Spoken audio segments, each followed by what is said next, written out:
ꯁꯅꯥꯕꯨ ꯊꯣꯏꯕꯤ ꯀꯩꯁꯥꯝꯅ ꯇꯔꯥꯝꯅ ꯑꯣꯛꯆꯕꯒ ꯂꯣꯏꯅꯅ ꯏꯀꯣꯛꯅꯣꯅ ꯈꯨꯔꯨꯝꯖꯔꯤ꯫ ꯃꯁꯤꯁꯨ ꯃꯍꯧꯁꯥꯒꯨꯝ ꯃꯌꯥꯝꯒꯤꯗꯃꯛꯇ ꯌꯥꯝꯅ ꯅꯨꯡꯉꯥꯏꯔꯕ ꯋꯥꯔꯤ ꯃꯆꯥ ꯑꯃ ꯄꯨꯗꯨꯅ ꯂꯥꯛꯆꯔꯤ꯫ ꯋꯥꯔꯤ ꯑꯁꯤꯕꯨ ꯊꯥꯕꯤꯔꯛꯄꯅ ꯖꯅꯝ ꯊꯥꯕꯝ ꯃꯣꯅꯤꯀꯥ꯫ ꯍꯧꯖꯤꯛ ꯃꯌꯥꯝꯒꯤ ꯃꯐꯝꯗ ꯋꯥꯔꯤ ꯑꯁꯤ ꯈꯨꯗꯣꯜ ꯇꯝꯖꯔꯤ, ꯃꯌꯥꯝ ꯄꯨꯟꯅ ꯇꯥꯃꯤꯟꯅꯔꯁꯤ꯫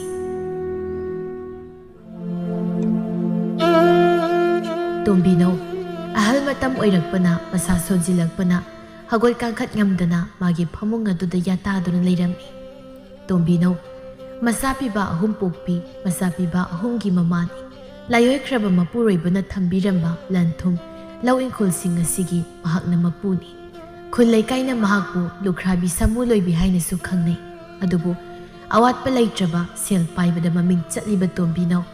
ꯑꯍꯜ ꯃꯇꯝ ꯑꯣꯏꯔꯕ ꯀꯥꯟ ꯀꯅꯥ ꯑꯃꯒꯤ ꯃꯇꯦꯡ ꯌꯥꯎꯗ꯭ꯔꯕꯗꯤ ꯃꯔꯣꯝꯗꯣꯝ ꯀꯔꯤꯝꯇ ꯇꯧꯖꯕ ꯉꯝꯗ꯭ꯔꯕ ꯃꯇꯝ ꯑꯁꯤꯗ ꯃꯍꯥꯛꯄꯨ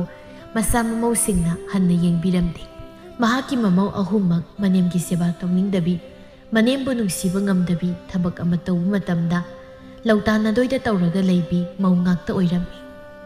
ꯃꯈꯣꯏꯒꯤ ꯍꯥꯏꯕꯕꯨ ꯃꯅꯦꯝ ꯇꯣꯝꯕꯤꯅꯧꯅ ꯁꯤꯈ꯭ꯔꯕ ꯀꯥꯟꯗ ꯃꯅꯦꯝꯒꯤ ꯃꯃꯤꯡꯗ ꯂꯩꯔꯤꯕ ꯂꯟ ꯊꯨꯝꯁꯤꯡ ꯑꯁꯤꯒꯤ ꯃꯈꯣꯏꯅ ꯃꯄꯨ ꯑꯣꯏꯍꯧꯕ ꯍꯥꯏꯕꯁꯤ ꯈꯛꯇꯅꯤ꯫ ꯅꯣꯡꯃ ꯑꯍꯤꯡꯒꯤ ꯃꯇꯝꯅꯤ꯫ ꯇꯣꯝꯕꯤꯅꯧ ꯃꯥꯒꯤ ꯐꯃꯨꯡ ꯑꯗꯨꯗ ꯇꯨꯝꯗꯨꯅ ꯂꯩꯔꯤꯉꯩ ꯃꯃꯧ ꯑꯇꯣꯝꯕꯤ ꯊꯥꯔꯤꯛꯊꯥꯗꯨ ꯃꯥꯒꯤ ꯀꯥꯗ ꯂꯣꯟꯅ ꯆꯪꯂꯛꯇꯨꯅ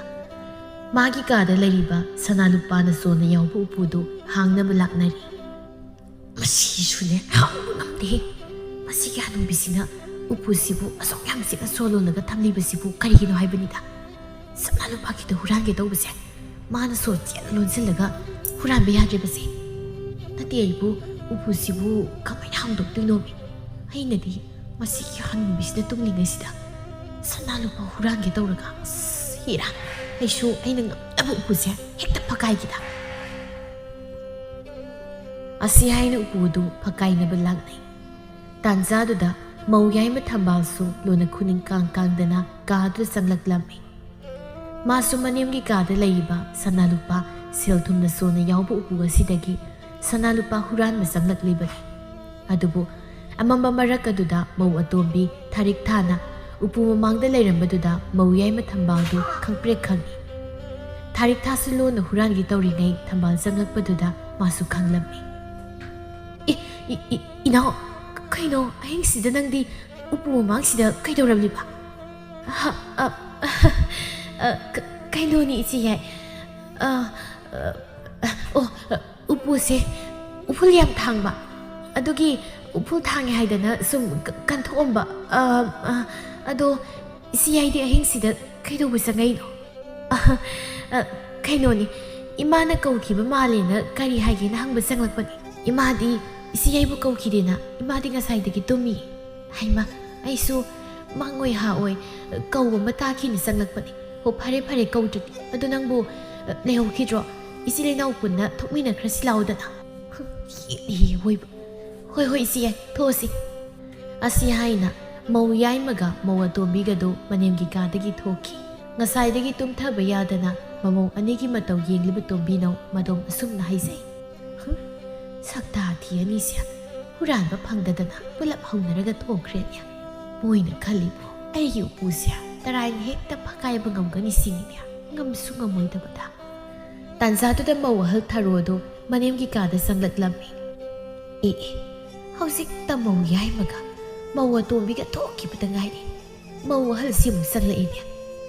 ꯃꯁꯤꯃꯁꯨ ꯍꯨꯔꯥꯟꯕ ꯆꯪꯂꯛꯂꯤꯕ ꯑꯣꯏꯔꯤꯅꯤ꯫ ꯅꯠꯇꯦ ꯀꯔꯤꯅꯣ ꯑꯩꯒꯤ ꯏꯃꯧꯁꯤꯡꯁꯤꯅ ꯈꯜꯂꯤꯕ ꯋꯥꯈꯜꯂꯣꯟ ꯑꯁꯤꯕꯣ? ꯏꯁ ꯇꯧꯔꯤꯁꯤ ꯌꯦꯡꯉꯨꯅꯦ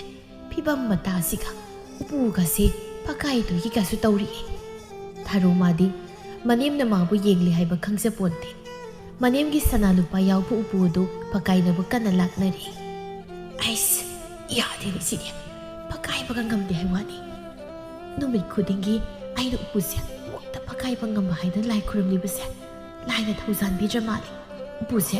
ꯁꯨꯛꯐꯛ ꯍꯦꯛ ꯐꯛꯀꯥꯏꯕ ꯉꯝꯗꯦꯕ꯫ ꯅꯠꯇꯦ ꯑꯩꯕꯨ ꯏꯃꯥꯅ ꯇꯨꯝꯂꯤꯉꯩꯁꯤꯗ ꯂꯣꯟꯅ ꯏꯃꯥꯒꯤ ꯉꯛꯁꯝꯗ ꯁꯤꯕ ꯎꯄꯨ ꯁꯣꯗꯣ ꯊꯠꯂꯨꯔꯁꯤꯔꯅꯦ? ꯑꯃꯨꯛ ꯍꯨꯔꯥꯟꯕ ꯐꯥꯈ꯭ꯔꯗꯤ ꯆꯨꯞꯅꯅꯤꯗ꯫ ꯑꯗꯨꯅ ꯑꯩꯅ ꯉꯝꯅꯕ ꯎꯄꯨꯁꯦ ꯍꯦꯛꯇ ꯐꯛꯀꯥꯏꯔꯒꯦ꯫ ꯇꯧꯔꯤꯁꯤ ꯌꯦꯡꯉꯨꯅꯦ ꯀꯌꯥ ꯀꯟꯅ ꯎꯄꯨꯁꯦ ꯐꯛꯀꯥꯏꯅꯕ ꯂꯥꯛꯅꯔꯤꯕꯅꯣ? ꯎꯄꯨꯁꯤꯅꯒ ꯅꯟꯗꯅ ꯁꯤꯕ ꯇꯥꯔꯦꯅꯦ꯫ ꯃꯁꯤꯃꯨꯛꯁꯤ ꯑꯩ ꯇꯧꯒꯦꯀꯣ ꯃꯁꯦ ꯍꯩ ꯀꯅꯥꯅꯣ ꯎꯄꯨ ꯃꯃꯥꯡꯗ ꯂꯦꯞꯂꯤꯕꯗꯣ ꯂꯩꯀꯥꯏ ꯍꯨꯔꯥꯟꯕ ꯆꯪꯉꯦ ꯑꯩꯒꯤ ꯀꯥꯗ ꯍꯨꯔꯥꯟꯕ ꯆꯪꯉꯦ ꯍꯩꯃꯥ ꯇꯨꯝꯗ꯭ꯔꯤ ꯃꯥꯜꯂꯤꯅ ꯃꯁꯤꯒꯤ ꯍꯅꯨꯕꯤꯁꯦ ꯑꯩ ꯃꯐꯝꯁꯤꯗ ꯀꯨꯏꯅ ꯄꯟꯊꯕ ꯆꯨꯝꯗꯦ ꯑꯩꯅ ꯈꯔ ꯊꯨꯅ ꯀꯥꯁꯤꯗꯒꯤ ꯊꯣꯛꯈ꯭ꯔꯒꯦ ꯑꯗꯨ ꯅꯠꯇ꯭ꯔꯕꯗꯤ ꯃꯧ ꯑꯅꯤ ꯂꯩꯔꯤꯁꯤꯅ ꯑꯩꯁꯦ ꯍꯨꯔꯥꯟꯕꯤꯃꯨꯛ ꯃꯥꯟꯈ꯭ꯔꯅꯤ ꯑꯁꯤ ꯈꯟꯅ ꯀꯥꯗꯨꯗꯒꯤ ꯈꯣꯡꯂꯩ ꯊꯨꯅ ꯊꯣꯛꯈꯤ ꯇꯣꯝꯕꯤꯅꯧꯅ ꯅꯨꯡꯁꯤꯈꯤꯗ꯭ꯔꯦꯗꯀꯣ ꯑꯩꯒꯤ ꯏꯃꯧ ꯑꯍꯨꯝꯁꯦ ꯅꯣꯡꯃꯇꯗꯤ ꯃꯅꯦꯝ ꯑꯩꯒꯤ ꯁꯦꯕꯥꯗꯤ ꯇꯧꯅꯤꯡꯗꯦ ꯑꯗꯨꯒꯁꯨ ꯑꯩꯒꯤ ꯁꯅꯥ ꯂꯨꯄꯥꯁꯤꯡꯁꯤꯗ ꯃꯤꯇꯥꯗꯅꯒꯁꯨ ꯇꯧꯔꯤꯌꯦ ꯃꯁꯤꯒꯤ ꯂꯥꯏ ꯈꯨꯠꯁꯥꯡꯕꯤ ꯑꯍꯨꯝꯁꯤꯅ ꯑꯍꯤꯡ ꯈꯨꯗꯤꯡꯒꯤ ꯑꯩꯒꯤ ꯀꯥꯗ ꯍꯨꯔꯥꯟꯕ ꯆꯪꯂꯛꯀꯅꯤ ꯈꯟꯕꯗ ꯑꯩ ꯑꯍꯤꯡꯒ ꯑꯃꯠꯇ ꯇꯨꯝꯕ ꯌꯥꯗ꯭ꯔꯕꯅꯤ ꯑꯁꯨꯝꯅ ꯑꯍꯤꯡ ꯑꯁꯤꯁꯨ ꯍꯧꯈꯤꯔꯝꯃꯤ ꯅꯣꯡꯃ ꯅꯨꯡꯊꯤꯜꯒꯤ ꯃꯇꯝꯅꯤ ꯇꯣꯝꯕꯤꯅꯧꯅ ꯍꯩ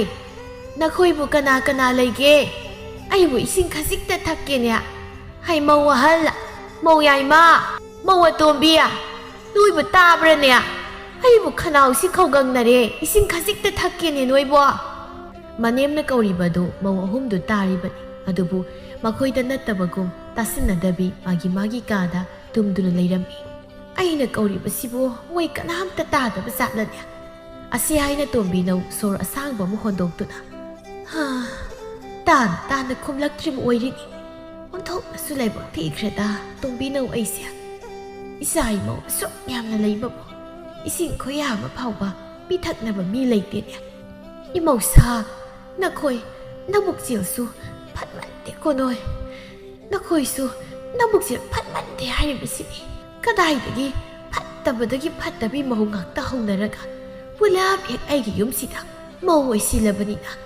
ꯑꯩꯗꯤ ꯅꯨꯡꯉꯥꯏꯕꯅ ꯂꯣꯏꯔꯦ ꯑꯩꯅꯦ ꯅꯨꯡꯉꯥꯏꯃꯟꯗꯅ ꯍꯤꯡꯅꯤꯡꯕꯒ ꯐꯥꯎꯗ꯭ꯔꯤ ꯑꯩꯁꯤꯁꯨꯕ ꯀꯣꯛ ꯁꯤꯔꯒꯦ ꯍꯥꯏꯗꯤ ꯑꯗꯨꯝ ꯃꯤꯅꯨꯡꯈꯥꯡ ꯑꯣꯏꯗꯅ ꯂꯩ ꯃꯁꯤꯗꯤ ꯏꯊꯟꯇ ꯍꯦꯛꯇ ꯀꯧꯔꯤꯁꯦ ꯃꯦꯊꯠꯆꯕ ꯑꯁꯤ ꯍꯥꯏꯅ ꯇꯣꯝꯕꯤꯅꯧ ꯁꯥꯎꯅꯤꯡꯕꯒꯤ ꯃꯌꯥꯏꯅ ꯃꯗꯨꯝ ꯃꯈꯨꯠ ꯑꯗꯨꯅ ꯃꯈꯧꯔꯤ ꯆꯔꯝ ꯑꯗꯨ ꯃꯦꯠꯈꯥꯏꯖꯩ ꯑꯗꯨꯕꯨ ꯇꯣꯝꯕꯤꯅꯧ ꯁꯣꯔ ꯐꯨꯟꯒꯠꯇꯨꯅ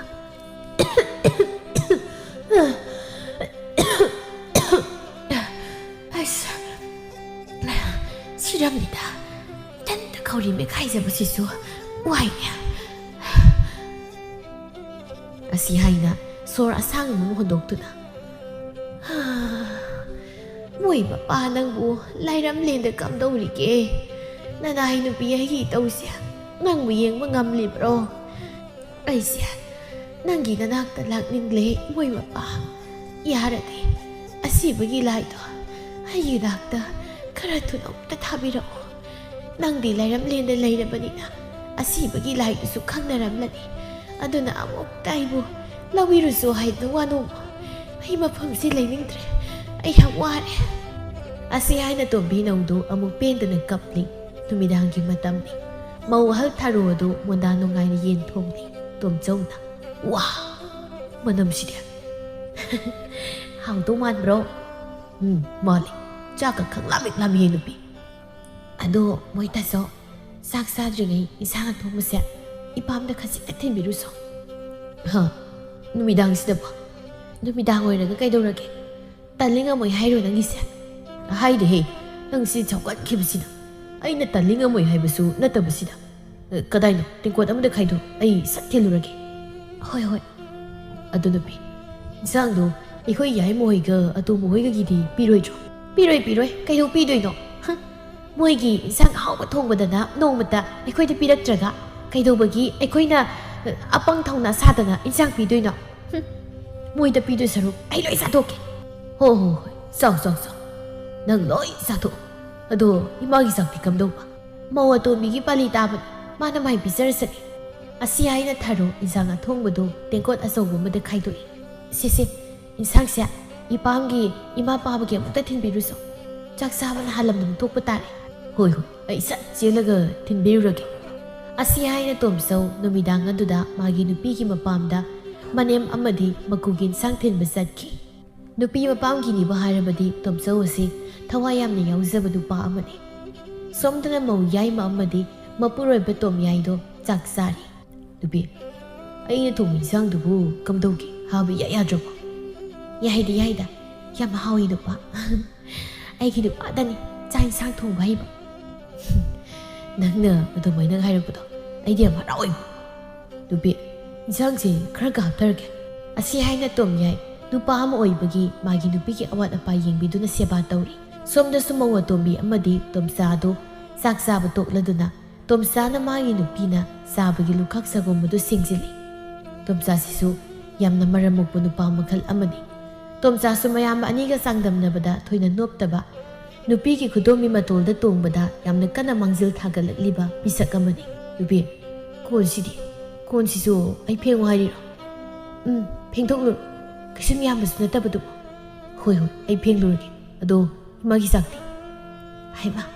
ꯑꯩꯅ ꯆꯥꯛ ꯄꯤꯌꯨ ꯄꯜꯂꯤ ꯇꯥꯕꯅꯤꯅꯦ ꯑꯩꯗꯤ ꯀꯥꯎꯊꯣꯛꯂꯨꯔꯦꯗꯅ ꯃꯈꯣꯏ ꯇꯥꯇꯣꯟ ꯉꯁꯥꯏꯒꯤ ꯆꯖꯤꯛ ꯈꯔ ꯂꯩꯈꯤꯕꯅꯤ ꯑꯗꯨꯒ ꯏꯟꯁꯥꯡ ꯈꯔꯗꯨꯒ ꯑꯃꯨꯛꯇ ꯄꯤꯕꯤꯔꯨꯁꯨ ꯆꯖꯤꯛꯇꯨꯕꯨ ꯀꯃꯥꯏꯅ ꯏꯃꯥ ꯃꯆꯥ ꯁꯣꯟꯕꯤꯁꯤꯗ ꯄꯤꯖꯗꯣꯏꯅꯣ ꯍꯩꯃꯥ ꯆꯖꯤꯛ ꯆꯥꯕꯨ ꯀꯩꯗꯧꯏ ꯍꯥꯏꯒꯦ ꯆꯥꯛꯀꯤ ꯆꯥꯛ ꯑꯃ ꯍꯥꯟꯅꯤ ꯑꯁ ꯅꯨꯄꯥ ꯅꯪꯁꯦ ꯌꯥꯝ ꯄꯦꯠꯄ ꯉꯥꯡꯉꯤꯗ ꯆꯥꯛ ꯆꯥ ꯂꯩꯇꯕꯒꯤ ꯑꯗꯨꯛ ꯆꯖꯤꯛꯇꯣ ꯄꯤꯖꯧ ꯍꯥꯏꯕꯒꯤ ꯋꯥꯅꯤ ꯃꯁꯤꯗ ꯆꯖꯤꯛꯅꯤꯒ ꯑꯗꯨꯅꯤꯒ ꯑꯗꯥꯅꯤꯒ ꯍꯥꯏꯗꯅ ꯌꯥꯝꯅ ꯉꯥꯡꯗꯣꯏꯔꯒꯗꯤ ꯇꯣꯛ ꯄꯤꯖꯔꯨꯔꯒꯦ ꯑꯁ ꯌꯥꯔꯤꯁꯦ ꯂꯩꯇ꯭ꯔꯕꯗꯤ ꯀꯔꯤ ꯎꯄꯥꯏ ꯂꯩ ꯆꯖꯤꯛꯁꯦ ꯁꯨꯝ ꯆꯥꯖꯔꯁꯅꯨ ꯑꯁꯤ ꯍꯥꯏꯅ ꯑꯌꯨꯛꯀꯤ ꯆꯖꯤꯛ ꯑꯗꯨꯒ ꯎꯌꯥꯟꯗ ꯌꯥꯎꯔꯤꯕ ꯏꯟꯁꯥꯡ ꯈꯔꯗꯨꯒ ꯄꯨꯈꯝ ꯇꯦꯡꯀꯣꯠ ꯑꯗꯨꯗ ꯐꯖꯅ ꯍꯥꯞꯂꯒ ꯃꯃꯥꯒꯤ ꯅꯥꯛꯇ ꯇꯣꯝꯆꯧ ꯃꯥꯅ ꯆꯪꯂꯛꯂꯝꯃꯤ ꯏꯃꯥꯎ ꯇꯨꯝꯃꯕꯣ ꯏꯃꯥ ꯅꯆꯥ ꯆꯥꯛ ꯄꯨꯔꯛꯑꯦ ꯆꯥꯛ ꯍꯥꯏꯕ ꯀꯗꯥꯏ ꯏꯃꯥ ꯆꯥꯛ ꯌꯥꯝ ꯂꯥꯝꯃꯕꯅꯤ ꯑꯇꯣꯝꯕ ꯀꯗꯥꯏꯅꯣ ꯁꯤꯗ ꯂꯩꯔꯤ ꯇꯣꯝꯕꯤꯅꯧ ꯃꯥꯅ ꯆꯥꯛ ꯑꯗꯨ ꯆꯥꯒꯦ ꯍꯥꯏꯅ ꯇꯧꯕꯗꯗꯤ ꯆꯥꯛ ꯑꯗꯨ ꯎꯟ ꯇꯥꯕ ꯃꯈꯩ ꯏꯪꯂꯒ ꯂꯩꯔꯝꯃꯤ ꯇꯣꯝꯕꯤꯅꯧ ꯈꯪꯂꯦ ꯃꯆꯥꯅꯨꯄꯥꯅ ꯃꯥꯒꯤꯅꯤ ꯍꯥꯏꯅ ꯄꯨꯔꯛꯂꯤꯕ ꯆꯥꯛ ꯑꯁꯤ ꯆꯖꯤꯛꯅꯤ ꯍꯥꯏꯕ ꯑꯗꯨꯕꯨ ꯃꯥ ꯀꯔꯤꯁꯨ ꯍꯥꯏꯗ ꯃꯕꯨꯛ ꯂꯥꯝꯕꯅ ꯍꯦꯃꯟꯗꯨꯅ ꯆꯥꯛ ꯑꯗꯨ ꯀꯤꯠ ꯅꯝꯗꯨꯅ ꯆꯥꯔꯤ ꯇꯣꯝꯕꯤꯅꯧꯒꯤ ꯃꯆꯥꯅꯨꯄꯥ ꯑꯍꯨꯝꯃꯛ ꯑꯄꯣꯛꯄꯤ ꯃꯃꯥꯕꯨ ꯅꯨꯡꯁꯤꯕ ꯉꯝꯗ꯭ꯔꯕ ꯃꯥꯒꯤ ꯅꯨꯄꯤꯅ ꯍꯦꯜꯂꯤ ꯈꯟꯖꯕ ꯃꯥꯒꯤ ꯅꯨꯄꯤꯅꯕꯨ ꯍꯥꯏꯔꯕꯗꯤ ꯍꯣꯏ ꯍꯥꯏꯅ ꯌꯥꯕ ꯅꯨꯄꯤꯒꯤ ꯈꯨꯗꯣꯝꯕꯤ ꯃꯇꯣꯟꯗ ꯇꯣꯡꯕ ꯅꯨꯄꯥ ꯉꯥꯛꯇꯅꯤ ꯃꯈꯣꯏ ꯑꯍꯨꯝ ꯂꯩꯅ ꯑꯁꯣꯟꯕꯤ ꯃꯃꯥ ꯑꯁꯤꯅ ꯀꯅꯥ ꯂꯩꯖꯗ꯭ꯔꯕꯤ ꯑꯃꯒꯨꯝ ꯐꯛꯂꯥꯡ ꯃꯔꯤꯅ ꯈꯥꯕ ꯀꯥ ꯑꯁꯤꯒꯤ ꯃꯅꯨꯡꯗ ꯁꯤꯕ ꯉꯥꯏꯅ ꯋꯥꯅ ꯍꯤꯡꯂꯤꯕꯅꯤ ꯅꯣꯡꯃꯒꯤ ꯅꯨꯃꯤꯠꯅꯤ ꯃꯧ ꯑꯍꯨꯝ ꯑꯗꯨ ꯃꯥꯡꯒꯣꯜ ꯑꯗꯨꯗ ꯍꯤꯛ ꯀꯥꯏꯅꯗꯨꯅ ꯋꯥꯔꯤ ꯇꯧꯔꯤ ꯃꯧ ꯌꯥꯏꯃ ꯊꯝꯕꯥꯜꯅ ꯏꯅꯥꯎ ꯏꯆꯦ ꯌꯦꯡꯉꯨꯅꯦ ꯑꯩꯒꯤ ꯈꯨꯗꯣꯞꯁꯦ ꯐꯖꯗ꯭ꯔꯥ ꯃꯣꯏ ꯇꯌꯥꯏꯅ ꯀꯣꯟꯁꯪꯗꯒꯤ ꯂꯧꯔꯨꯕꯗ ꯉꯥꯏꯔꯤꯕꯅꯤ ꯃꯧ ꯑꯇꯣꯝꯕꯤ ꯊꯥꯔꯤꯛ ꯊꯥꯅ ꯌꯥꯝꯅ ꯀꯔꯦꯝꯅꯕ ꯃꯥꯟꯕ ꯃꯑꯣꯡꯗ ꯌꯥꯝ ꯄꯤꯛꯏꯅ ꯀꯩꯅꯣ ꯁꯤꯕꯨ ꯁꯟꯈꯥꯏꯕꯨ ꯐꯥꯔꯝꯒꯗ꯭ꯔꯣ ꯁꯅꯥ ꯃꯆꯨꯁꯤꯁꯨ ꯏꯊꯤꯅꯤ ꯇꯨ ꯑꯩꯒꯤ ꯈꯨꯗꯣꯞꯁꯦ ꯌꯦꯡꯉꯨ ꯁꯟ ꯑꯃꯅꯤ ꯃꯣꯏ ꯇꯥꯇꯣꯟꯅ ꯅꯍꯥꯟ ꯁꯥꯕꯤꯕꯅꯤ ꯃꯆꯨꯒꯁꯤ ꯌꯥꯝ ꯐꯖꯕꯅꯤ ꯊꯥꯔꯣꯅ ꯅꯣꯏ ꯑꯅꯤꯒꯤ ꯈꯨꯗꯣꯞꯇꯣ ꯌꯥꯝ ꯌꯦꯡꯅꯤꯡꯗ꯭ꯔꯦ ꯑꯃꯨꯛꯇ ꯅꯈꯨꯠ ꯆꯩꯔꯣꯡ ꯃꯥꯟꯕꯁꯤꯡꯗꯣ ꯊꯥꯡꯗꯣꯛꯅꯔꯛꯂꯅꯨ ꯅꯣꯏꯒꯤ ꯈꯨꯗꯣꯞ ꯊꯨꯠ ꯂꯥꯎꯕꯗꯨꯗꯤ ꯑꯩꯉꯣꯟꯗꯗꯤ ꯀꯩꯁꯨ ꯅꯠꯇꯦ ꯑꯩꯒꯤꯗꯤ ꯍꯟꯗꯛ ꯆꯥꯛꯀꯧꯕ ꯆꯠꯄ ꯅꯪꯅꯅꯕ ꯅꯣꯏꯅ ꯇꯩꯅ ꯁꯅꯥꯒꯤ ꯃꯔꯩ ꯄꯔꯦꯡ ꯑꯃ ꯁꯥꯕꯤꯅꯤ ꯍꯥꯏ ꯊꯥꯔꯣꯒꯤ ꯋꯥꯗꯨꯗ ꯊꯝꯕꯥꯜ ꯑꯃꯗꯤ ꯊꯥꯔꯤꯛ ꯊꯥ ꯑꯅꯤꯗꯨ ꯇꯥꯅꯤꯡꯗ꯭ꯔꯦ ꯍꯥꯏꯕꯒꯤ ꯃꯇꯧꯒꯨꯝ ꯄꯩꯗꯨꯅ ꯂꯩ ꯇꯥꯟꯖꯥꯗꯨꯗ ꯇꯣꯝꯕꯤꯅꯧ ꯆꯩꯁꯨꯗꯨ ꯁꯨꯔꯒ ꯉꯝꯗ ꯃꯄꯥꯜꯗ ꯊꯣꯛꯂꯛꯂꯝꯃꯤ ꯊꯥꯔꯤꯛ ꯊꯥꯅ ꯁꯤ ꯍꯥꯏ ꯀꯩꯅꯣ ꯃꯁꯤꯒꯤ ꯁꯤꯅꯝ ꯅꯝꯕꯤ ꯍꯅꯨꯕꯤꯁꯤꯅ ꯃꯄꯥꯟꯗꯒ ꯊꯣꯛꯂꯛꯏꯁꯤꯅ ꯊꯥꯔꯣꯅ ꯏꯃꯥ ꯀꯔꯤꯅꯣ ꯀꯩꯗꯧꯕꯒꯤ ꯃꯄꯥꯟꯗ ꯊꯣꯛꯂꯛꯏꯅꯣ ꯏꯃꯨꯡꯗ ꯁꯨꯝ ꯂꯩꯕ ꯌꯥꯗ꯭ꯔꯣ ꯑꯃꯨꯛ ꯁꯣꯏ ꯂꯥꯛꯇꯝ ꯇꯨꯁꯤꯟ ꯈꯣꯠꯆꯤꯟ ꯇꯧꯔꯒ ꯑꯩꯈꯣꯏꯕꯨ ꯃꯅꯦꯝ ꯁꯦꯟꯅꯗꯕꯤ ꯃꯧ ꯇꯥꯟꯅꯕ ꯁꯤꯜꯂꯤꯔꯣ ꯏꯃꯥꯒꯤꯁꯤꯕꯣ ꯑꯩꯁꯦ ꯀꯥ ꯃꯅꯨꯡꯗ ꯁꯨꯝ ꯂꯩꯕꯗꯣ ꯏꯁꯥꯁꯤ ꯋꯥꯏ ꯍꯥꯏꯗꯅ ꯃꯄꯥꯟꯗ ꯉꯥꯏꯍꯥꯛ ꯍꯪꯆꯤꯠ ꯂꯥꯡꯕ ꯊꯣꯛꯂꯛꯄꯅꯤꯅꯦ ꯃꯧ ꯊꯝꯕꯥꯜꯅ ꯍꯣꯈꯤꯠ ꯍꯪꯆꯤꯠꯀ ꯂꯥꯡꯕꯤꯔꯅꯨ ꯅꯪꯒꯤ ꯀꯥꯗ ꯑꯗꯨꯝ ꯍꯤꯞꯄꯒ ꯂꯩꯌꯣ ꯍꯪꯆꯤꯠ ꯂꯥꯡꯕ꯭ꯔꯥ ꯍꯥꯏꯕꯨ ꯑꯃꯨꯛ ꯅꯥꯔꯗꯤꯅꯦ ꯑꯔꯦꯝꯕꯗ ꯑꯩꯈꯣꯏꯗ ꯊꯕꯛ ꯍꯥꯞꯀꯠꯇꯣꯏꯅꯤ ꯑꯩꯈꯣꯏꯅꯦ ꯅꯪꯒꯤ ꯁꯦꯕꯥ ꯁꯦꯕꯤꯒ ꯇꯧꯕ ꯆꯪꯗꯦ ꯊꯥꯔꯤꯛ ꯊꯥꯅ ꯏꯆꯦ ꯑꯩꯅ ꯍꯥꯏꯕꯁꯨ ꯍꯥꯏꯕꯅꯤ ꯏꯃꯥꯅ ꯅꯥ ꯈꯣꯠ ꯇꯧꯔꯒ ꯋꯥꯗꯣꯏꯁꯦ ꯑꯩꯈꯣꯏꯅꯤ ꯑꯗꯨꯅ ꯀꯥ ꯃꯅꯨꯡꯗ ꯏꯔꯦꯟꯖꯅ ꯇꯨꯝꯂꯒ ꯑꯗꯨꯝ ꯂꯩꯌꯨ ꯍꯣꯏ ꯏꯃꯥ ꯆꯪꯂꯒꯦ ꯏꯃꯧꯁꯥ ꯏꯃꯥ ꯆꯪꯂꯒꯦ ꯑꯁꯤ ꯍꯥꯏꯅ ꯏꯃꯨꯡꯗ ꯆꯪꯈ꯭ꯔꯤꯕ ꯃꯅꯦꯝꯗ ꯌꯦꯡꯗꯨꯅ ꯃꯧ ꯑꯍꯜ ꯊꯥꯔꯣꯅ ꯃꯁꯤꯒꯤ ꯍꯅꯨꯕꯤꯁꯤꯅ ꯁꯤꯗ꯭ꯔꯤꯉꯩ ꯂꯩꯔꯤꯕ ꯂꯟꯊꯨꯝ ꯂꯧꯏꯪꯈꯣꯜꯁꯤꯡꯁꯦ ꯃꯐꯝ ꯈꯪꯅ ꯃꯆꯥꯅꯨꯄꯥ ꯑꯍꯨꯝꯁꯤꯗ ꯄꯤꯔꯝꯕ ꯌꯥꯔꯕꯅꯤ ꯊꯝꯕꯥꯜꯅ ꯑꯋꯣꯏꯕ ꯃꯥꯒꯤ ꯅꯥꯈꯩ ꯁꯦꯡꯅ ꯀꯣꯛ ꯄꯤꯊꯣꯛꯂꯒꯦ ꯍꯥꯏꯗꯤ ꯑꯗꯨꯝ ꯍꯦꯛ ꯄꯥꯏꯁꯤꯟꯅ ꯂꯩ ꯃꯥꯅ ꯁꯤꯕꯗ ꯎꯕꯁꯨ ꯌꯥꯔꯣꯏꯗꯕꯁꯤꯗ ꯊꯥꯔꯤꯛ ꯊꯥꯅ ꯑꯗꯨꯗꯤ ꯏꯆꯦ ꯌꯥꯏ ꯋꯥꯐꯝꯁꯦ ꯏꯆꯦ ꯑꯅꯤꯁꯨ ꯏꯇꯩꯍꯣꯏꯗ ꯍꯥꯏꯔꯣ ꯑꯩꯁꯨ ꯅꯅꯥꯎ ꯅꯨꯄꯥꯗ ꯍꯥꯏꯔꯒꯦ ꯑꯗꯨꯒ ꯏꯃꯥꯗ ꯃꯥꯒꯤ ꯐꯪꯐꯝ ꯊꯣꯛꯄ ꯂꯟ ꯊꯨꯝ ꯂꯧꯏꯪꯈꯣꯜꯗꯣ ꯅꯥꯈꯩ ꯁꯦꯡꯅ ꯄꯤꯕꯤꯔꯣꯅ ꯍꯥꯏꯍꯜꯂꯁꯤ ꯊꯥꯔꯣꯅ ꯍꯣꯏ ꯑꯗꯨꯝꯅ ꯍꯥꯏꯍꯜꯂꯁꯤ ꯃꯥ ꯂꯩꯔꯤꯉꯩ ꯃꯆꯥꯅꯨꯄꯥ ꯑꯍꯨꯝꯒꯤ ꯆꯞ ꯃꯥꯟꯅꯅ ꯃꯥꯒꯤ ꯁꯔꯨꯛꯇꯣ ꯌꯦꯟꯊꯣꯛꯅꯍꯜꯂꯝꯂꯁꯤ ꯑꯗꯨꯒꯅꯦ imaagi upung manungda yauba sana lupa singdusu mamau nupi akhoi ahumda chap manna yenahalasi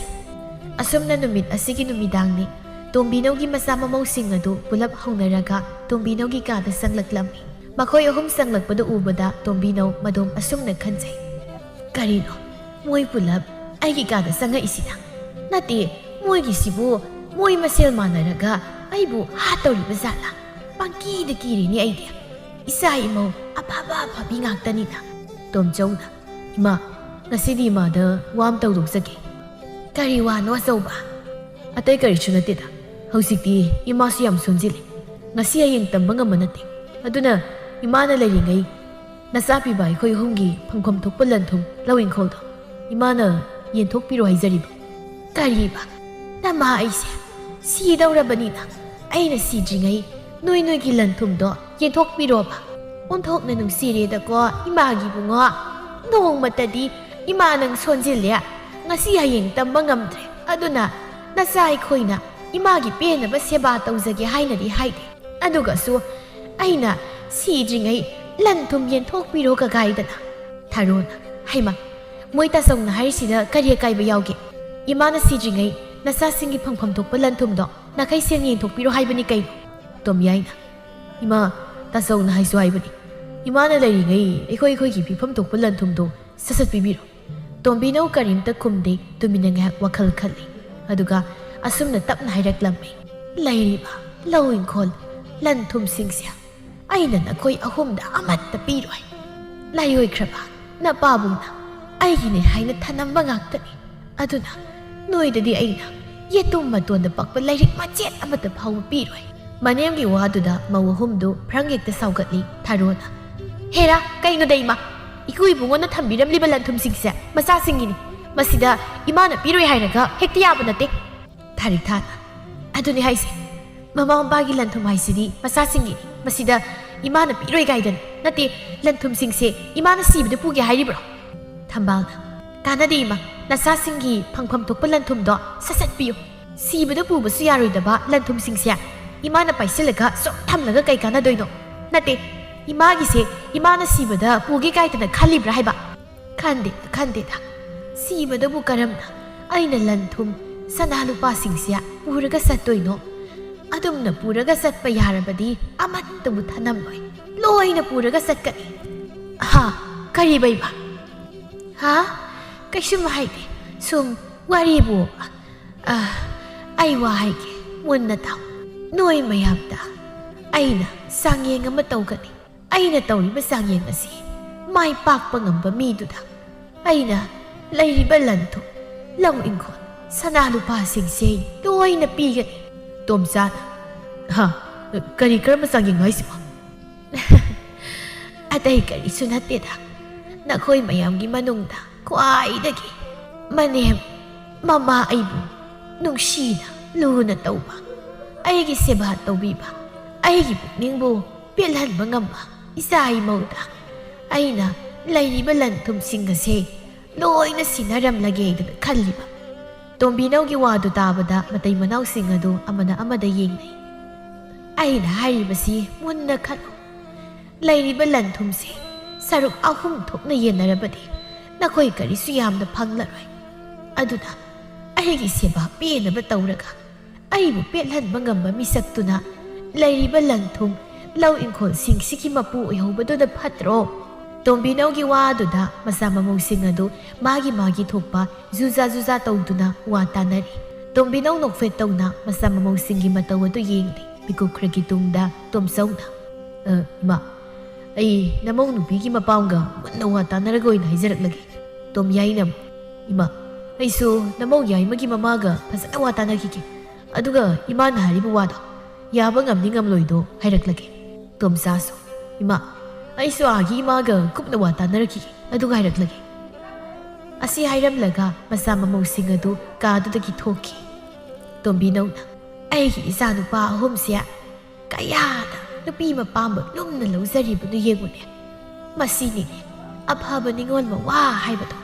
nupi mapam ningjabadadi moi ahumsia amana su hende amana su tade chap mane phai noi adubudi nungai ni ꯅꯃꯥ ꯑꯩꯕꯨ ꯅꯨꯡꯁꯤꯕ ꯉꯝꯗꯕ ꯅꯇꯨꯅ ꯍꯦꯜꯂꯤ ꯈꯟꯖꯕ ꯅꯣꯏ ꯑꯩꯅ ꯇꯧꯔꯛꯄꯗ ꯌꯦꯡꯉꯣ ꯑꯗꯨꯒ ꯃꯅꯦꯝ ꯑꯩꯕꯨ ꯃꯃꯥꯅꯤ ꯈꯟꯕ ꯉꯝꯗꯕꯤ ꯃꯧ ꯅꯣꯏꯁꯨ ꯅꯨꯡꯉꯥꯏꯅꯤ ꯅꯣꯏ ꯑꯩꯒꯤ ꯂꯟ ꯊꯨꯝ ꯁꯅꯥ ꯂꯨꯄꯥꯁꯤꯡꯁꯦ ꯌꯥꯝ ꯄꯥꯝꯕ ꯅꯠꯇ꯭ꯔꯣ ꯑꯩꯅ ꯇꯧꯔꯛꯄꯗ ꯌꯦꯡꯉꯣ ꯑꯩꯕꯨ ꯃꯃꯥ ꯑꯃꯅꯤ ꯍꯥꯏꯗꯅ ꯅꯨꯡꯁꯤꯕ ꯉꯝꯗ꯭ꯔꯕꯅꯤꯅ ꯑꯩꯁꯨ ꯅꯣꯏꯕꯨ ꯏꯆꯥꯅꯤ ꯍꯥꯏꯗꯅ ꯈꯜꯂꯔꯣꯏ ꯃꯊꯪꯒꯤ ꯅꯨꯃꯤꯠꯇꯗꯤ ꯅꯣꯡꯍꯦꯛ ꯉꯥꯟꯕꯒ ꯃꯧ ꯑꯍꯨꯝ ꯑꯗꯨ ꯃꯥꯒꯤ ꯅꯨꯄꯥꯁꯤꯡ ꯑꯗꯨ ꯄꯨꯔꯒ ꯃꯄꯥꯝꯗ ꯋꯥ ꯇꯥꯅꯕ ꯆꯠꯈꯤꯔꯝꯃꯤ ꯏꯃꯧ ꯅꯨꯄꯤꯁꯤꯡꯅ ꯏꯆꯥ ꯅꯨꯄꯥꯁꯤꯡꯁꯦ ꯃꯄꯥꯝꯗ ꯂꯣꯏꯅ ꯄꯨꯔꯒ ꯋꯥ ꯇꯥꯅꯕ ꯆꯠꯈ꯭ꯔ ꯃꯥꯜꯂꯦꯅꯦ ꯑꯩꯒꯤ ꯆꯥꯛꯀꯗꯤ ꯊꯣꯡꯕꯤꯔꯝꯕꯒꯤ ꯋꯥꯈꯜꯒ ꯑꯃꯠꯇ ꯂꯩꯕꯖꯥꯠ ꯅꯠꯇꯦ ꯑꯩꯕꯨ ꯆꯔꯥ ꯍꯦꯟꯕ ꯇꯥꯔꯕ꯭ꯔꯥ ꯇꯥꯕꯅꯤ ꯀꯔꯤꯗꯤ ꯎꯄꯥꯏ ꯂꯩ ꯑꯩꯒꯤ ꯏꯁꯥꯁꯤ ꯀꯟꯗꯅ ꯏꯗꯣꯝ ꯊꯣꯡꯂꯒ ꯆꯥꯅꯤ ꯍꯥꯏꯕꯁꯨ ꯅꯠꯇꯦ ꯇꯣꯝꯕꯤꯅ ꯏꯕꯦꯝꯃ ꯅꯪꯕꯨ ꯂꯥꯏꯕꯛ ꯊꯤꯕ ꯑꯃ ꯂꯩꯔꯝꯈꯤꯗ꯭ꯔꯅꯦ ꯂꯩꯔꯝꯂꯔꯣꯏꯗ ꯂꯩꯔꯝꯒꯅꯤ ꯍꯥꯏꯕ ꯑꯩ ꯊꯥꯖꯗ꯭ꯔꯦ ꯏꯆꯥꯁꯤꯡꯅ ꯆꯥꯎꯔꯒ ꯅꯨꯡꯉꯥꯏꯅꯤ ꯈꯜꯂꯨꯕ ꯑꯩꯒꯤ ꯋꯥꯈꯜ ꯑꯔꯥꯟꯕ ꯑꯣꯏꯔꯝꯂꯦ 이마기 똠자와 똠야이 똠자 나코야 홈세 아이기 이북 토기 이사니고 나코야 홈나 마마이 부둥시나 루나 칸자라바디 nga랑 lakmi mawsingsina nama I thawai usitana tawribase khak tawramloi ko asumna tongbi nawado mabukning nungsina magi phamung aduda tumin tasin duda kapni ahal oiraba tongbi naw mamawsingna sak thongbiramdabana chara henbada taram somdana kamdauri mawahal tharogi mayumdani laibina noina nemna hariba wado yam phaba wani kaino mani hingdana kayam kuina wi hingnege magi mabukning penaba seba khra tawsinaraga lanthum singdo noi anigi loina oinaba tahuro se leire hi imadi ai sudumna khalibani ma leiriba lanthum do phana yami harasu sarak hum thokni yen thoklabadi mi amana kashu yamna phangloi aduna inem asonbi gi seba khra tawsinaraga lanthum pumba akhoi tei nawgi oyhobasini aina khaliba asi haina wari tawri maugai ma thambalsu mamaga wa tanari lanthum dubudi aisu pami haibabu magi seba tawbudo tanbagi wani mubida is hanubi amakaki mabukning pen ba seba tawbubu kaya waba potno hai panganu leiriba lanthum do nangamati tomyai khaktagi oyhoba haibasina hayeng surot zaron phauba thabak manam sudana saba ya tawribani ne apang binang hoima ai tungi khalaga leiriba lanthum singdo ikoi tei nawda piramdaba hanubi duki mabukning penaba seba tawbiraki adoni dana pangano singoi bema singo hairibasini somda mawatombi tharik thasu mapamgi mamaga kupna wata nari ada aina khalisi ba kariguma lanthum singse ikogi tei nawna phangrabadi sini thabana haiba kaino phangloi dorino moidagi nangna hennaba laknaba tare nanemna kaino ma haiba matamda nangna leiriba mau ani dudagi hana tawba tare nanemgi mabukning penaba seba tawduna mau aphabi saba tare nangsu wadana bu nungaiba yabro matam khra waraga kona nungaibaduna phatro ha numit asigi numidang tombinawgi masanupa ahum adu mamagi kada sanglaktuna mamana haibu wafam adu makhoisu yari haina hairam tombinaw madi mana haribu wafam asi masa mamawsing yarakani haiba hadana khanglabani maramdi mahaki masa mamawsing asi ahenba pamba karam saw wisak ngaktani haiba mahakna khangi asumna mathangi numitagidi mawahum adu leiriba lanthum law inkhol sanalupa sing adu pambana manemgi mabukning penaba seba tawba hauraklammi hana manemgi seba tawningdabagi noktanaramba adu haujikti manemgi seba tawnabu hotnabada amuk noktanarami mawahum adu makutta sakpukham ammam paiduna manemgi kada sanglaklammi tharona ima namawahalna imagi sakpu jarakli imana haba yanaba haidana iromba maga nga tawba maga tawjari thambalna ima namau yaimana imana sanaba haidana nga thongba pujari yam haudi zani namongna ima saba yanaba haidana hauna thonglaklavani masi oina sabiyoima tharik thana ima namau atombina imagi kanglayen kangsoyamaga kanglayen pakna mamaga tawjari masi oina sarasi namau injaraklagi tharona inaw yaima inaw atombi imasya aina purakliba saksi oina pijarage to yanigi du puthokro thambalna kaino deisi 이마기니 하이나 아숙 와나 헛나자라가 시어가 띵카이 nga가 레우라가 마도 야로이다 타릭타나 이시할기 이로마도 이마 마북 농아이로이 아두나 이시야기 nga 통보도수 이마 마북 농아이로이 아두나 아이기 삼통 강소이시 오이나 비자라게 이마 짝세 나모 오이니 헥티 인자락라게 탐방나 하이마 인키도리 이마 나모 야이마 기시 오이나 사비요 나모 인자락라게 아시야이나 싹아두 사사토토나 마니엠데 일리 타로나 이스 가야다 ngamlibu니 잉우니 아니세 모이 아니다기 아이나 하니 마기 삭시 부자리 아두가 모이 아니는 오이나 이마다 모이기 삭시 비자키도리 헤라 마시디 니부 인가이기다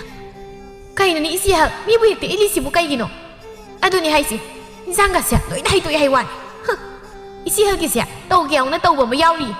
하이마 이나우야 이마 이나와 톰비야 이시오 홍드레 소이크레 너희기 인상도수 너희나 하이도와 마네 온톡빠니다 아이시수바 마이 탁비 오이니 헥 떠오라다나 세세 너희안니시야 키타 한도 아이 이마시야 짜움때 인비기에바 이마 나마와 하나 싹 인자락라게 야도 아움때 까톡비요 톰비노나 하이 아목다 nga이고 아이냐 너희나 부르기부 인상싱도 아마따 싸닝데 탐방나 하 아두디 까이 싸닝이노 이마나 싸닝부도 헥다 하요 나모야 이마 통게 아이냐 인상가 아마따 싸닝데 아두기 사룩 짬풋 카식 땅 오이나 풀러 타로나 호이마 나마와 할 부자락라게 타릭타나 이시할 풋 하자로 이마기 삼풋도 아이노이나 풋비루라게 야니다 아이쇼 풋루라게 아시아이나 마와 홈마도 가두다기 아마나 아마다기 삼풋 풋 바하나 바하이나 콩레이투나 토키 마우사나다 비싱시야 사나루파 란통 크라밤바기다막 딴 크라바마 코이나 아이기 세바가수 떠우부 따나리에 아이수 너야 홈부 마틱 톡나 락나게바 마우 오이라가 마우 마 오이바기 리셋set다바 너야 홈수 아이나 락나바 야바 락나게바 칸이다 나도부디야 노마기 노미니 톰비노 망고다 타리바 팍 아두다 팜리 마마우 아홈나 마콩 마콧가도 남비리 타릭타나 셋콧 떠우다나 숨tum전나 레이라바니나 콩가세 로이나 방실람라니 나모 파자나 마리 바이비기 이마 나모와 톰비 아이시야 마리 마땅 수보다 야 마이크로포니 이마 탐방나 이마 난간도 나모 야이마 мет비게 나사도 솜다기 딱 레실로 야래 타로나 이마 그것도 나모와 하다 비비로 나모 мет비게 누가이브라 이마 나모와 하나 굿 мет비바시야 감도게 얌 누가이리 얌 누가이 하이 nga이 코냐 너희 까나노다 아이기 이싱 구자이 함다 부도로 아이 이싱 탁닝이 마넴나 숨나 하이라보다 마우 어홈도 팜람바다기 푹푹 하우가두나 마코이 마센 마넴다 이싱 피바 한바 따나이 마타와두다 톰비나와도 마돔 녹바 캉람미 asumna matamdi asum hauki nomagi numitni tombinauna masanupa ahumda asumna hairammi hai noya ahumdagi kanano masatlaka khunjingi thawjaldo amukta kauruso tomjana karigino dudiba kauda kauruso nya maram lei tharik thana moita ton imana kaurura hardi ko kauru nangsidi kotha kothadana sum hangda lei thambana imana kauruso haiba thawjaldo moita yaina ko buzalkre ngak lairaga laksarasani tharik thana is kayana thuna satlamli budi yenguni migi nupadi singdre imana haibaga sasat tawris yengoba khoi gi sidi moita ton nang susat ita yaidagi nang na hana thuna satloba ho mau ahal tharo magi nupada khuningna kakak thenduna moita so nang kari yenglige nang susat imana haiba nupada thuna kau susat nang nupani si singdra yengo imana tumshine ba haidana imana haibaga panthaba tawda sasa sakriba si uridana nangsu salo swaida chakau yeng leirano ba chalo jilo ayu chalagi mau ahom madu thabak loisin na asumna wari tawri tharik thana ichihal chiyai imana thawjal hairiba nupa se kanan tharona thawjal hairi duro as mathau yam leitaba miremnida kanagi masa masu singna hanna yengbidraba hanu hanthi mayam mama mana khomjilaga lem thak piriye mabuni imana thawjal hairibado karigino imana maguna ba pamlibasina khangde da dudi aisu sum unaningdana hairi oirini asumna matamdi asum hauki tombi dawdi ahal matam oibana nongma nongmagi sonjilakpudi leplamde. Tombinau magi phamung aduda hiptuna lairi. Manak adudana mamu atombi Tharik Thana pi amonba mapaiduna manemgi masadu nanbiri. Tharik Tha manemgi seba tawna mamit adusu sanalupana solna yauba manemgi upududa yengmasu leplamde. Lairiba lanto lawimkon sanalupa sikse soidana iman aingonda piramlani. Maramdi lairiba mawani sidaki aini magi seba tawrabanina aingonda imana lantum bumba sinaram bahaibase paklang laitumna thombagumani. Wakal siap nungai da idi hayeng aina lantum singsigi mapuiraba kanda aina sigadab sanalikon mayamdudi mittaga uri. Awani sinaga aingonda kalattana tawgadabado maduda aina makoigi mamangda mukhaigadabado as kalubada wakal siap nungai da idi. Tharik Tha mondrang sagat-sagatna manem anabidugi manaktuda thawai tana nopli. Tombinauna karino ne masigi mawa tombisina mathong na pena thawai tana no isiba. Isanagi isangamdabasida magi khonjel si tok na taningkhidreda. Hai mawa tombiya manem na kauri bagado tabi bazat natte Tharik Tha wakal nungai mandana tumdana mangkana mangli. Tombinauna mihina kauri gasya tadeni masidia asi haiduna tombinauna mamongi mamai aduda haijindana khupakna thazili. Tharik Tha mana sagalamba wakal ga pumsai sai khirami. He kaino hanubi he kaidoragi ma ka kaida he karigino nangna tumdana mangmanglibadiya nangisia ai siba tawba sanga iro natraga mondrang sanaba sanga iro ha hai yare thokro ai ngayakta tungge isanaga isangamdaba sidane nangi nokpagi khonjel do taningdi ai so thokro asi haina mamaubu magi manaktagi talami. Asumna nongmagi numitni tombinongna naba henjilakpasida mau yaimaga mau ahalgagi mama anido anaba hangba laklami. Laibina inama naba thuna pharoko naba yaba nate namau nupi halsina inama naba sida amok toiba mipai zabana loirabani. Mau ahalgi mamagi waduda mau yaimagi mamasu asumna sat hairaklammi. Namau nupi yaimadine inamana naba henjilakpasida amok toiba kappada aina kaisu tawroi maina phajarakani haidna themlibani. Inama aina sintibagi wahana teko namau nupi yaimasina inamabu thokna nungsida luna khanjakraba jani. Laibina manem ningbagi wadiya aigi isa nupisu manem ningkra potnida isani duna panghaida haijinba nate apokpi mama aibudi manem ni hena lumna lawjakra potnida. Asi haina mau ahalga mau yaimagagi mama anido tombinauda masanupisingna mabu nungsijai mabu yamna ningjai haina thagatli. Makoina sumna hairibasi ataigi nate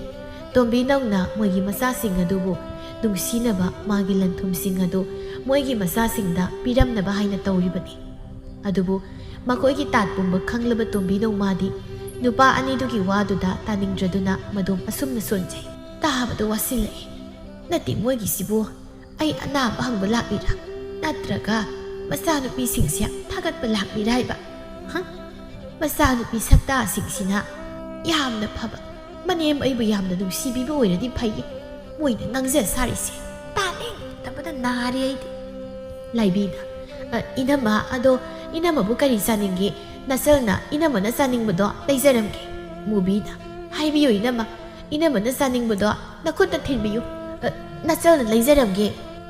Laibiya mubiya ai karisu saningde aine ngayakta tumina tungge noi anisu nasaningol singa kari no wari watai ngayak tawjaruro salo. Asumna tombinau na hairabada nupi anidu kadudagi thoki tombinau mazanupa tomjauba kausinduna. Hai tomjauwa nang sida umta law kaya yima khunjingi thawjaldo amuktaga law haidana kauruso kaino imana thawjalga adum toina unarisi kari maramgino. Maram lay haidokpa yate aina kauruso radi kok kauru natradi ainya saujarakani.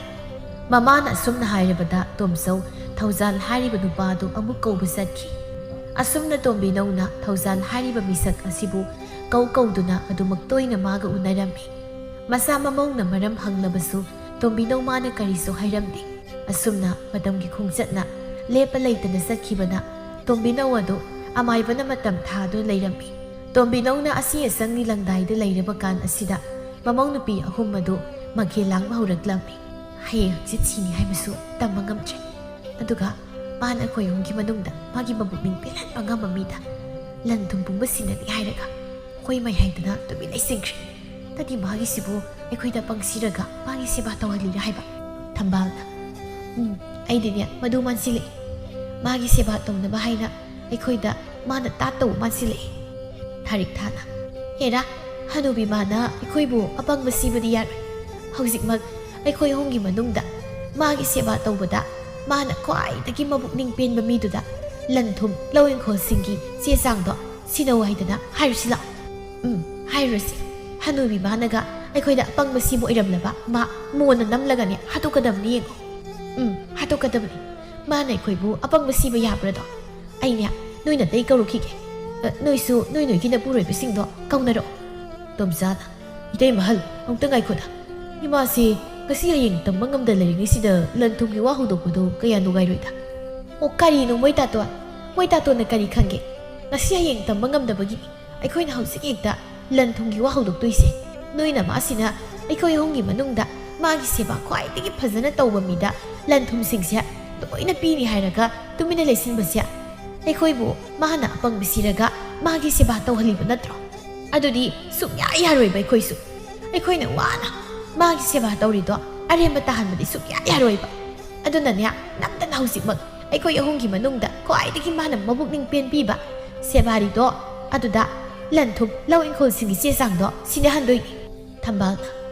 ꯏꯅꯥꯎ ꯑꯇꯣꯝꯕꯤꯅ ꯍꯥꯏꯔꯤꯁꯦ ꯑꯆꯨꯝꯕꯅꯤ, ꯀꯥꯟꯅꯗꯦ꯫ ꯃꯌꯥꯝ ꯍꯧꯖꯤꯛꯃꯛ ꯏꯃꯥꯒꯤ ꯃꯅꯥꯛꯇ ꯆꯪꯗꯨꯅ ꯑꯩꯈꯣꯏ ꯑꯍꯨꯝꯒꯤ ꯃꯅꯨꯡꯗ ꯈ꯭ꯋꯥꯏꯗꯒꯤ ꯏꯃꯥꯅ ꯊꯃꯣꯏ ꯄꯦꯟꯈꯤꯕ ꯁꯦꯕꯥ ꯐꯕꯤ ꯃꯃꯧꯗ ꯂꯟ ꯊꯨꯝ ꯄꯨꯝꯕ ꯁꯤꯟꯅꯕꯤꯔꯣ ꯍꯥꯏꯗꯅ ꯍꯥꯏꯔꯨꯔꯁꯤ꯫ ꯑꯁꯨꯝꯅ ꯇꯣꯝꯕꯤꯅꯧꯒꯤ ꯃꯆꯥ ꯃꯃꯧꯁꯤꯡꯗꯨ ꯇꯣꯝꯕꯤꯅꯧꯒꯤ ꯀꯥꯗ ꯆꯪꯂꯛꯂꯝꯃꯤ꯫ ꯑꯗꯨꯕꯨ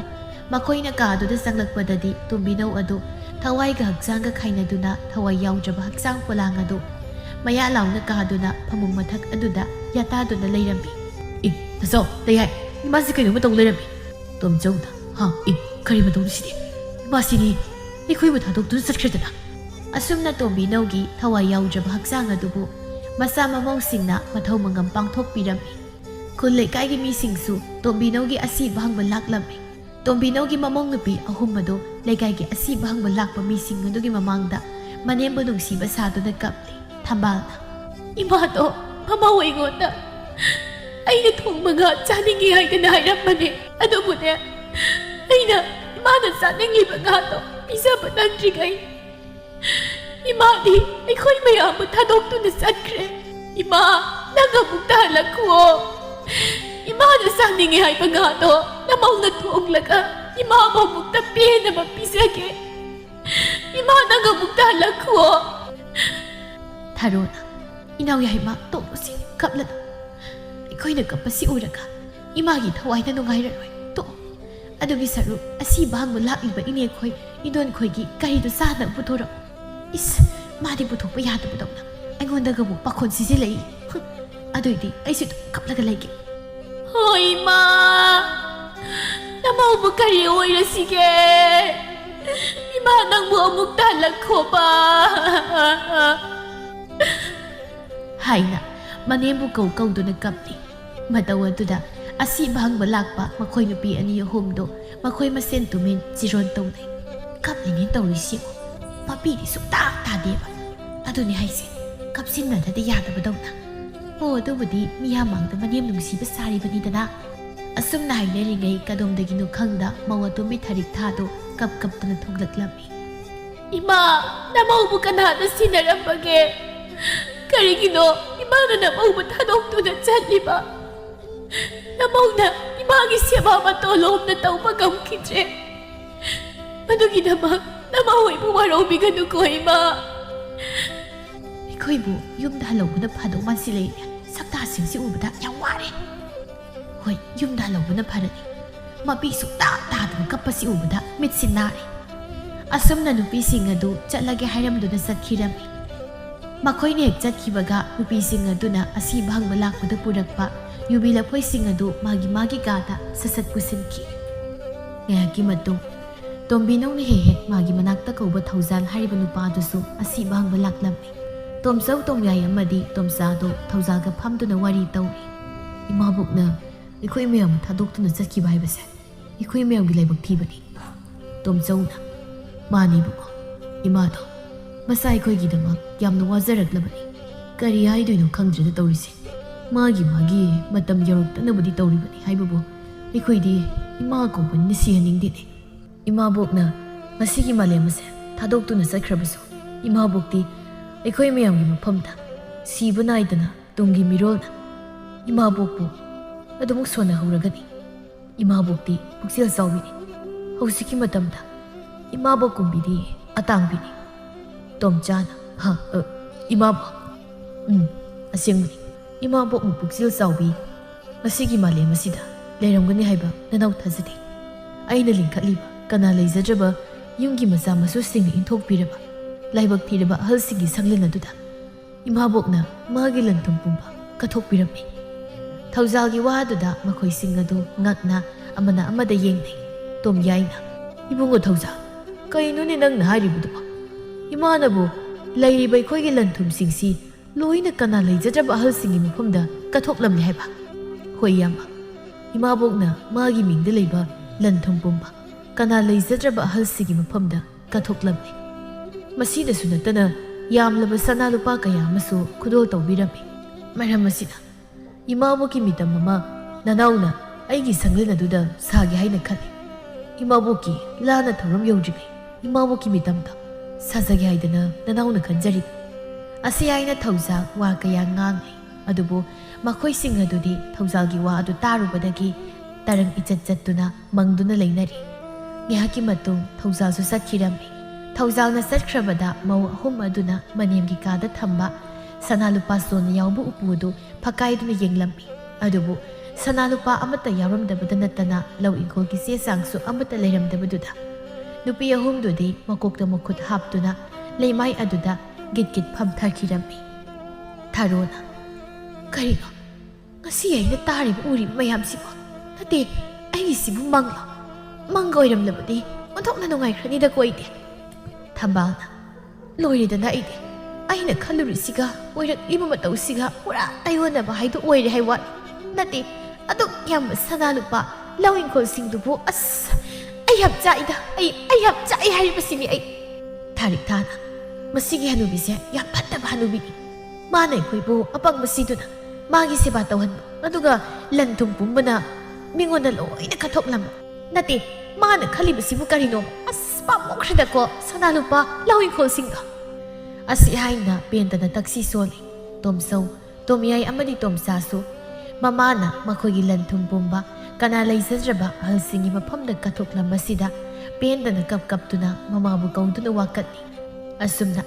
mamagi seba tawmingdaba mamabu nungsibu ngamdaba sanalupa lanthum tamak mitaba masam mausing adu makoina pamjariba lanthum sanalupa sing adu amata phanglamde makoina sagatlubo wakhal pumba arembada loina tarami makoigi asigumba luzadaba lizat asinasu makoibu khullei kaina thina su ngangna birami ngangna phamsu thoi makoibu taibang phauhan biriba makoibu karida soihigadagi haidana senazaduna mayada sagadaba phauba sadaba makai masa singtabu mabuk thallabadi haina wana yoksaraklibi mamabu nungsiba ngamdaba makoidi sadagi suhena tamthiba minungsi haibadu karino khangtaba misakni asumna mamai thangdadi thenglabasu thengna tomsau tomyai amadi tomsadu makoina mamabu mirairuba mamabu thausa birudaba singadu tawhaiba thabak natte haiba makoi masa masana khangjaraklammi masi pumba oidunasu makoigi apokpi mama adudi amuk hana halakpa yaroidaba asilamdam haiba mafam aduda sakhibana mamagi mafamda lale haina haizaba phawba phangdana ningamdana punsi supalen khidami ahal oiraba solaba ima ipabu masa oiba ikhoina luna nungsina tawbisi aikhoibu ikut paiduna haina thangba tambirakliba ima ipana sonjilaklaba matamda aikhoina amuk makhoigi thongnagi saisu oisi ningol oibi aikhoina yumnak sagai olaba kanda lairamliba inem ikubu pokpiba ima ipamakni haina khansi kaidawlungda tharo thambal amadi tharik thakili jat asi chatloisi ꯋꯥꯔꯤ ꯑꯁꯤ ꯂꯣꯏꯁꯤꯟꯖꯈꯤꯕꯒ ꯂꯣꯏꯅꯅ ꯃꯌꯥꯝꯒꯤ ꯃꯐꯝꯗ ꯀꯔꯤꯒꯨꯝꯕ ꯈꯔꯗꯪ ꯊꯝꯖꯔꯝꯒꯦ, ꯃꯗꯨꯗꯤ ꯍꯧꯖꯤꯛ ꯋꯥꯔꯤ ꯄꯥꯖꯔꯤꯕ ꯅꯦꯔꯦꯇꯔ ꯏꯁꯥꯃꯛ ꯐꯤꯚꯔ ꯇꯧꯗꯨꯅ ꯏꯁꯥ ꯉꯝꯗꯅ ꯂꯩꯕꯗꯒꯤ ꯆꯥꯡ ꯅꯥꯏꯅ ꯋꯥꯔꯤ ꯄꯥꯕꯁꯨ ꯉꯝꯖꯗ꯭ꯔꯦ, ꯑꯗꯨꯒ ꯈꯣꯟꯖꯦꯜ ꯑꯣꯜꯂꯁꯨ ꯑꯣꯟꯅ ꯈꯅꯥꯎ ꯅꯥꯔꯁꯨ ꯅꯥꯅ ꯃꯌꯥꯝꯒꯤ ꯁꯦꯕꯥ ꯂꯦꯞꯅꯤꯡꯗꯕꯗꯒꯤ ꯑꯃꯃꯝꯇ ꯑꯣꯏꯔꯒꯁꯨ ꯑꯩ ꯋꯥꯔꯤꯁꯤ ꯔꯦꯀꯣꯔꯗ ꯉꯝꯅꯕ ꯂꯧꯖꯕꯅꯤ꯫ ꯃꯌꯥꯝꯅ ꯇꯥꯕ ꯅꯨꯡꯉꯥꯏꯇꯕ ꯑꯩꯒꯤ ꯈꯅꯥꯎꯗꯒꯤ ꯑꯩꯒꯤ ꯈꯣꯟꯖꯦꯜꯅ ꯊꯣꯛꯈꯤꯕ ꯋꯥꯍꯩ ꯋꯥꯇꯥ ꯌꯥꯎꯔꯕꯁꯨ ꯇꯥꯕꯤꯔꯤꯕ ꯃꯌꯥꯝꯅ ꯄꯨꯛꯆꯦꯜ ꯆꯥꯎꯅ ꯉꯥꯛꯄꯤꯌꯨ ꯍꯥꯏꯗꯅ ꯊꯣꯏꯕꯤ ꯀꯩꯁꯥꯝꯅ ꯑꯃꯨꯛ ꯍꯟꯅ ꯏꯀꯣꯛꯅꯣꯟꯅ ꯈꯨꯔꯨꯝꯖꯔꯤ꯫